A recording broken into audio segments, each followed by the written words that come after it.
Welcome to the Nabbing the Job Search webinar presented by the University of Arkansas Career Development Center. Today we're going through several basic areas that will lay the foundation for understanding the job search process. For a more detailed or tailored approach, you can make an appointment with one of the CDC counselors to discuss any concerns, in-depth questions, or difficulties. I'll tell you how you can make an appointment at the end of the presentation.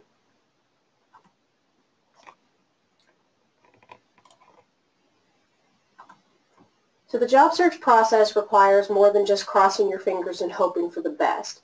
It's important to have a plan. It's important to have a timeline. So what we're going to do over the next 25 minutes or so is explain how you can put together one of those plans, figure out what your next steps should be, and how you can best approach the job search process in general. We're going to do that with 4 steps. Number 1 is research. Number 2, searching, the actual search process. 3, networking, and that's an important step, and we'll talk about that in depth. And then last but not least, the actual application and follow-up. Now, when we talk about research, we need to know where we're going. So there are questions that you can ask as you begin your job search. For starters, what skills and experience do I have? And that may come down to several questions, including what skills has my degree or experience given me? What am I proud of? How have people relied upon me in the past? Basically, what can I contribute? Then there are the questions that are more focused on yourself and what you're hoping for. So what do I want from a job? What do you enjoy doing? How much responsibility do I want? What are time commitments and budget constraints with which I may be working? And last but not least, what opportunities are actually available? That may come down to geography, it may come down to industry, and even possibly being able to create your own job. Now, one thing that we have on the Career Development Center website is a what can I do with this major page, and I'll show you what that looks like. It's still under construction at this point, as you can see, but we've broken down the majors on the University of Arkansas campus by college. Almost all majors are reflected here, so you can go through and see we've got Fulbright, we've got all kinds of things. But if you'll click on one of these, and I'll just click on animal science, then you can see we have several links. What is animal science? What are some related careers? So if I wanted to know, for example, what an animal scientist does, I can click on that and find out knowledge, skills, abilities, personality and technology, even things like job outlook and salary right here. And then back to the page, you can find out related skills, job and internship search links, career planning, professional association links. So it gives you a lot of great resources within a specific major to find out more about what you can do with that major. Overall, what you're really hoping for is to find out, what do I want to accomplish? Now, you also want to research your employers and build a list of target companies in the industry. And with that, you want to consider things like location. Maybe it's important to you to be in a certain area, or maybe because of your industry, you'll be focused in on a particular geographic area. Obviously, your skills, possible connections, anyone you happen to know in an industry or in a specific company. The potential to advance. Sometimes it works out if you work in a small company, you get to learn a lot about different areas, but smaller companies, there may be less opportunity to advance. Whereas in a larger company, you may have that potential, but you are in a specific area and you don't get the opportunity to learn about different divisions at the same time. You also want to look at an interest you may have in their products or services. And then, of course, any training programs that might be beneficial for you in the future. As far as where you should be looking, there are several areas. Some of them are on the University of Arkansas campus. For example, in the Career Development Center, we offer career fairs and events. If you go to our website, we have information about upcoming events. We'll look at one that's happening before too long, but you can find out more information about the fair itself and then also see who's coming to the fair. Find out more about what majors they're recruiting for. what positions, what types of positions. Are they interested in talking to international students? And with that, we have hyperlinks here, so if you're not certain exactly what a company does, you can click on the link and it'll take you to their website. In addition to the career fairs and events on campus, alumni networking events are also through the alumni office and sometimes through departments. Professional association meetings, maybe you're a member of a pre-professional RSO or something along those lines. And then employer information sessions. Oftentimes, either the Career Development Center will bring in employers, they'll ask to come to campus, or sometimes it's through a department or a college. But as far as where you should be looking online, there are a few other websites. One of the biggest for University of Arkansas students is Razorback Career Link. Anytime the Career Development Center hears about a website, or sorry, about a job, we post it in Razorback Career Link. It's also someplace that employers have direct access to, so they can post their own positions. But if you log into Razorback Career Link, it will look very much like this. Click on Jobs and Internships, and then Posted by My Career Center. And you'll find all of the jobs that we have there, and these are internships, full-time, part-time, some for alumni. But you can also search for jobs by title. So if I search for J.B. Hunt, I'll see that there are several positions, some of which this student, this mock student who's a freshman, might not be qualified for. But then some of the positions aren't necessarily with J.B. Hunt itself, but maybe they do business with J.B. Hunt.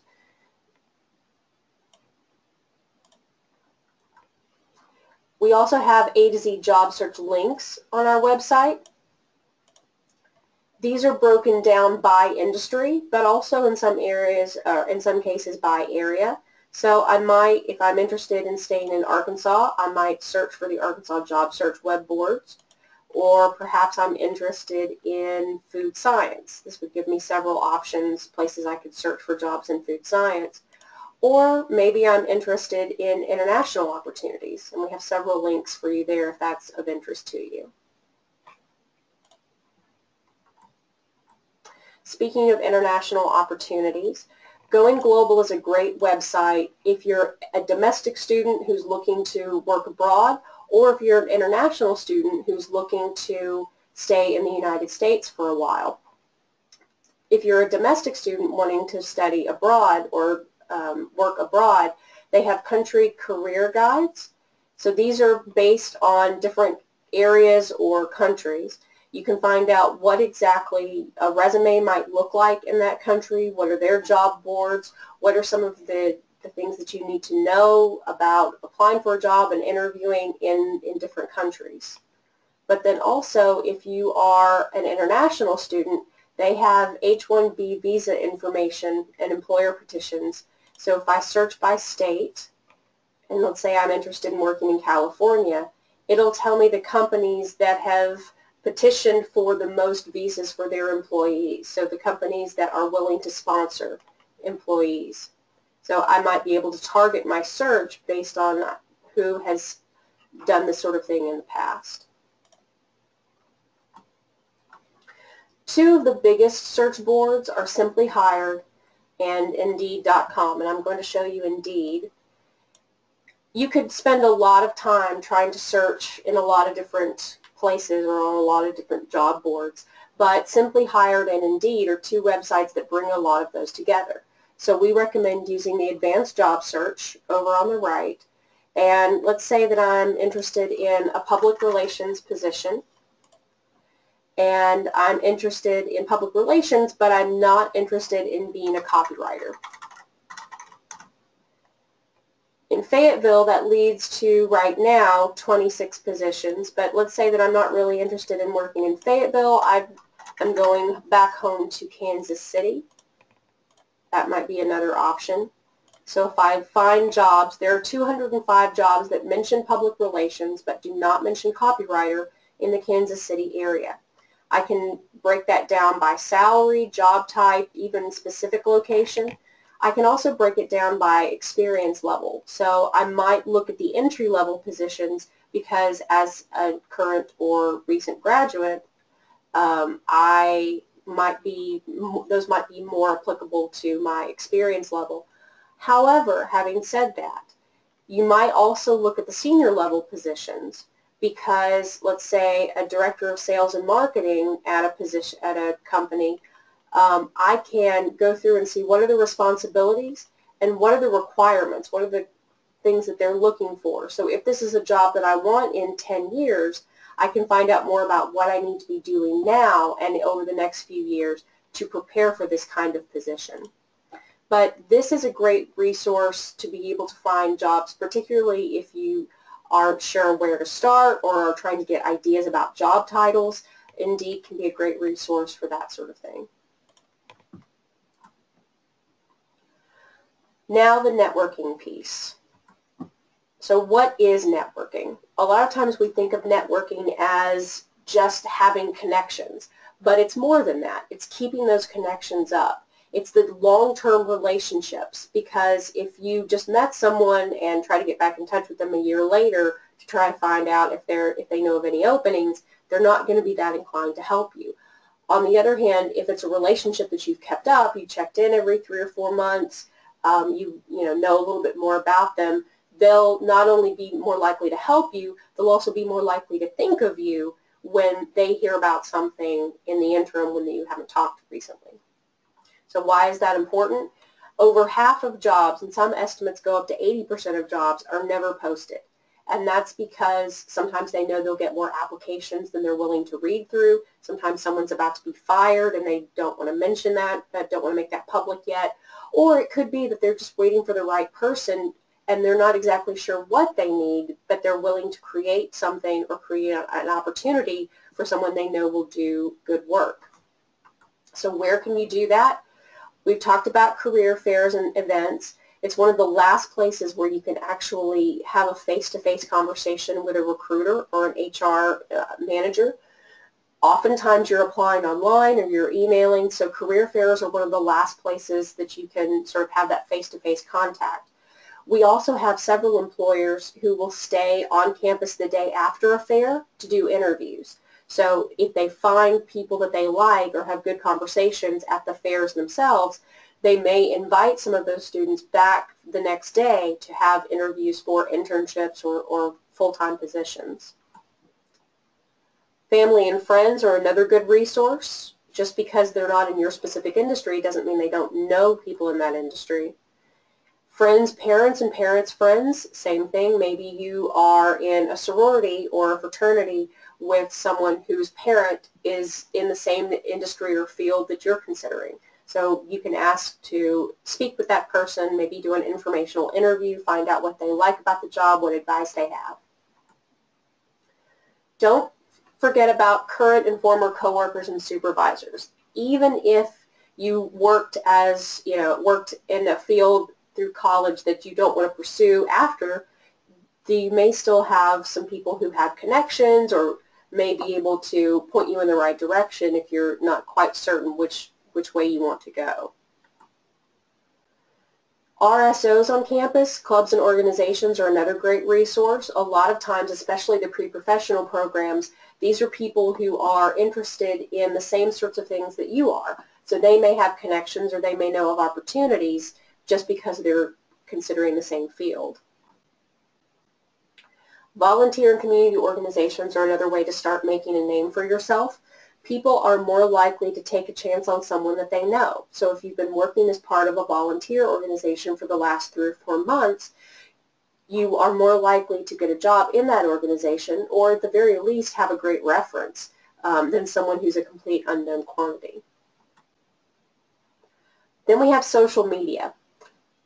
Facebook and Twitter are both important in the job search. Facebook in particular has a friends of friends search, so where you would search for a person's name and try to find their Facebook profile. You can say friends of friends who work for Walmart, and it'll tell you that your friend Josh is friends with Emily who works at Walmart. So then you can ask Josh to introduce you or use Josh's name when you contact Emily. Twitter is also important. You want to be following industry leaders. You want to be following companies.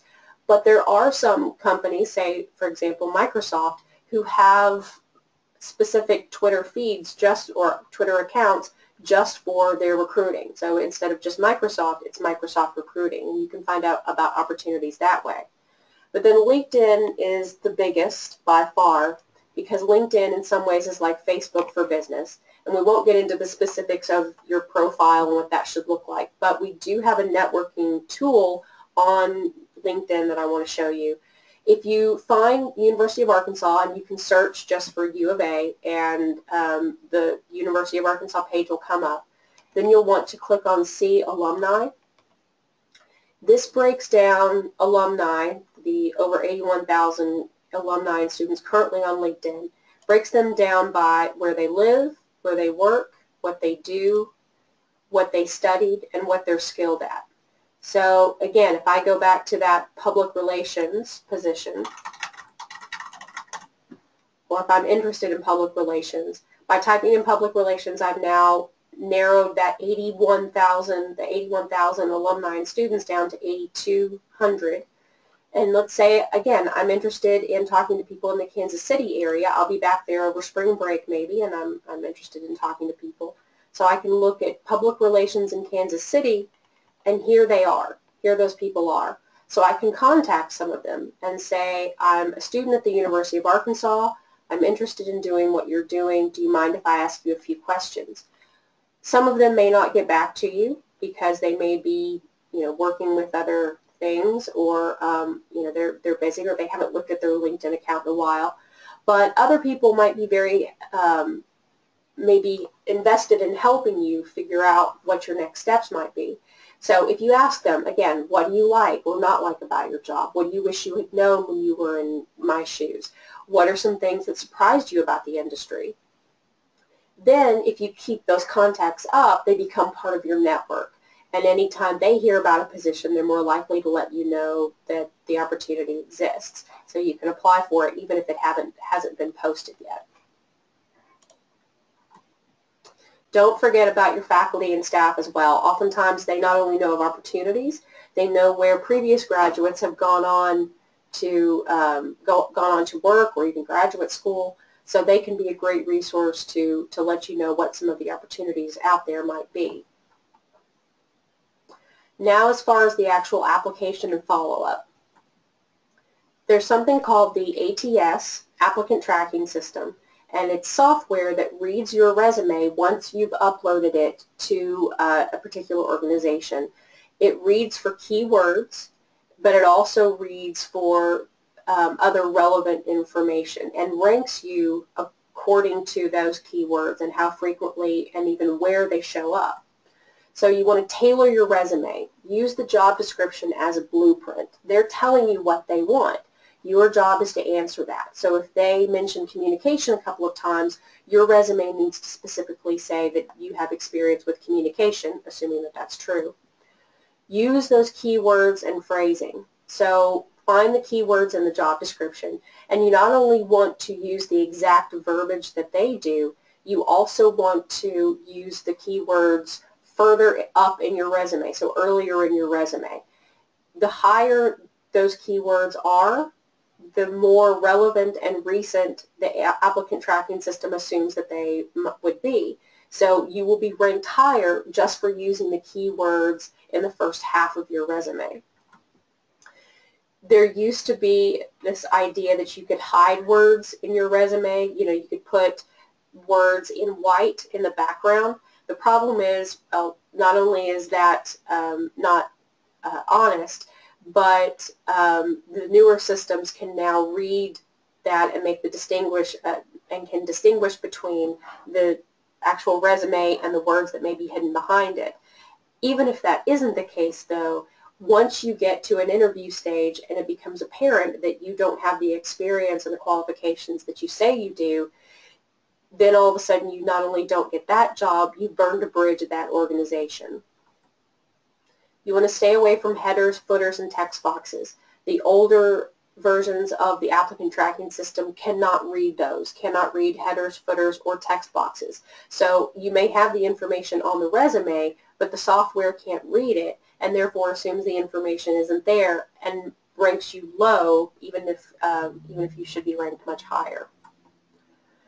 On the other hand, the newer applicant tracking systems are able to match your resume to your LinkedIn profile, whether you include it on your resume or as part of your application or not. So if you have a LinkedIn profile, you want to make sure that it's up to date.